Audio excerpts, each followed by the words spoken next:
Ben Wheatley is back, and just this week there's been some film news regarding him.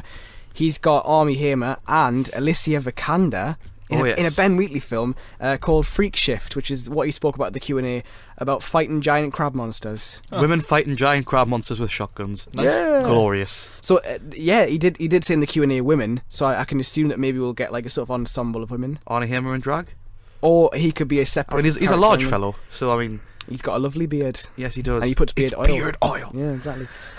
This is Free Fire. Then we saw me and Ryan saw it back in the start of March. A month ago. It was the 11th of March. Is that the earliest we've ever seen a film? I think it might be. It has to be. Possibly. Yeah. Apart from us going to Cannes this year, obviously. Oh yeah, but, yeah.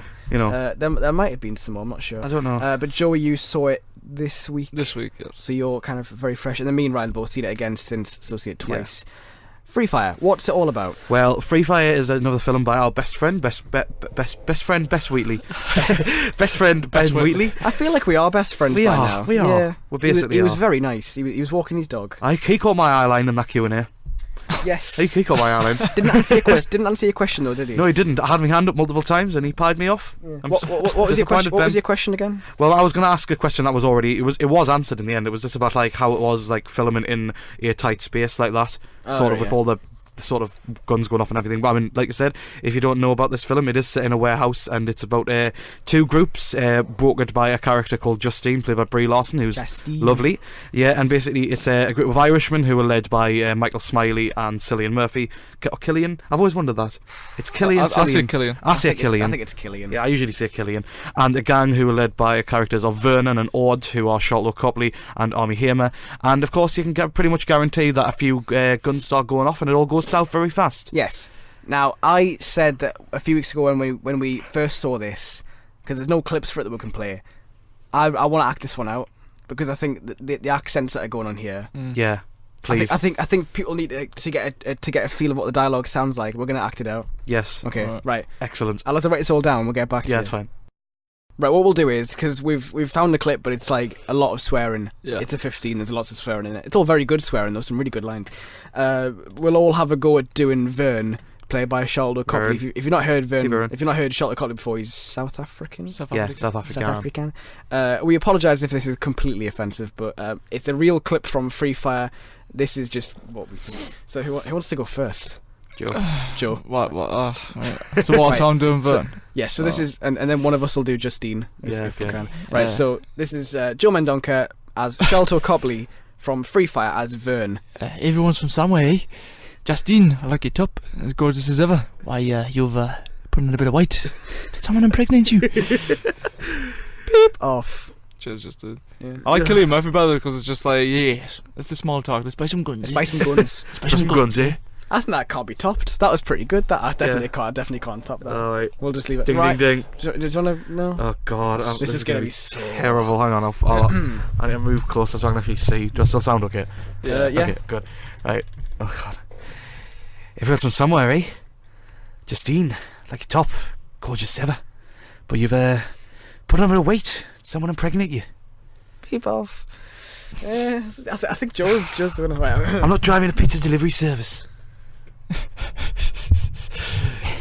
So not was that? I was trying to go with William Shatner there. It's like, I'm not driving a pizza delivery. Stop breathing heavy. It's like, right. Okay. Right, go on. Talking about the park. Everyone's from somewhere, eh? Justine, I like your top, as gorgeous as ever. Why, you've put on a bit of weight.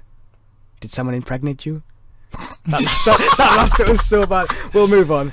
Let's get into Free. That was a nice little diversion. Yeah, I like when that happens. This is why it's been so long since we did it last time. Yeah, we shouldn't be trusted with this. When this. was that? Was the last one? What was the last one? It was Clouds of Silsmore, yeah. Oh yes, no, the one since then. I'll have to try and find it. But anyway, it's been one since Free Fire. I'm so sorry, listeners, for all this. Yeah. So yeah, the film does go south very fast. Yes. And from there, it basically does not give up from minute 1 to minute 90. No. It's a ballet of guns. It is constant gunplay and constant one-liners. I mean, Ben Wheatley admitted at the Q&A that he writes all the action and stuff, and basically his wife Amy Jump wrote in all the dark humour and stuff, which is just, you can tell that it's a double team here, because it's just such a cool film. It's very cool. You know, everything about it just oozes cool, apart from Vern's suit. But like, even the suit's cool, man. Yeah. It's a brand new suit. protection from infection. But it's just so typical Ben Wheatley. It's charismatic. Oh yeah. It's got flamboyancy about it. It's just so confident in what it does that you're swept away by it into this world of 1978 Boston, and you just want to be there. I'd love to be standing there with Michael Smiley being one of the boys. You know, in a gunfight. Yeah. We don't lose. You know? One of the bays. Yeah. It's very funny. I mean, I've seen it twice now. We all have. We've both seen it twice, and for me, it's more impactful on the first time. I think when you see it first time, it's just I didn't know what to expect apart from that. I'd seen the trailer and there's all sorts of stuff, but there's still more on top of that. You don't know what's coming. You don't know who survives. You don't know who gets off with the money or all that kind of stuff. I think the first time you see it is really, really impactful. And what I'll say is that if you're going to go and see it, you're going to have a really, really fun time. Second time round, because you know what's coming, I thought it wasn't as good. And when I first saw it, I thought, this is my new favourite Ben Wheatley film. And on reflection, I don't think it is. But it's still very good. By his his very, very high standard, there's no room to complain. See, for me, that was the inverse. Okay. Personally, I think I enjoyed it even more because you get to see the character subtleties more. And as it builds up, it's like, okay, right, this is how it's going to kick off. Oh God, this is what's coming up. And then when it does, it goes south. You just understand how impactful it is when it does go south. And it's just glorious just how beautifully choreographed this is. I mean, it's astounding that they managed to do this all in a warehouse, especially since 100%. Ben Wheatley literally just said in the Q&A again that he wanted to just film this in a warehouse in Brighton, so he didn't have to travel far for a shoot. Yeah. Which is, it's brilliant. And the fact that he's managed to pull off something like this with such amazing actors in, it's a testament to his directing skills that he manages to do all of this and keep a lid on it, and keep it following and clear and well choreographed.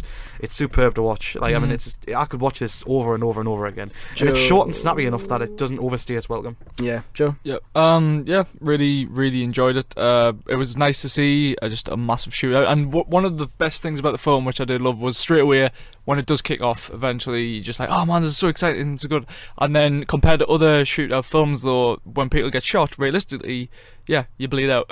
Yeah. And they even mentioned the film, like, yeah, you've got like a good an hour and 15 minutes left. And as it goes on and on, as the shootouts continue, it gets more exhausting. People are literally like just exhausted and drowsy, and it gets funnier in that way as well. Yeah. The dialogue's absolutely snappy. It was just fantastic to see. It was interesting to see how Ben Wheatley at times did like allow you to show like the space of the location, but as well with some of the characters, he would kind of keep the camera placed from their like kind of perspective, so it'd be confusing. You didn't know where the bullets were coming from, which would kind of help with a lot suspense of bullets and picking off bits of metal and stuff. Realistically.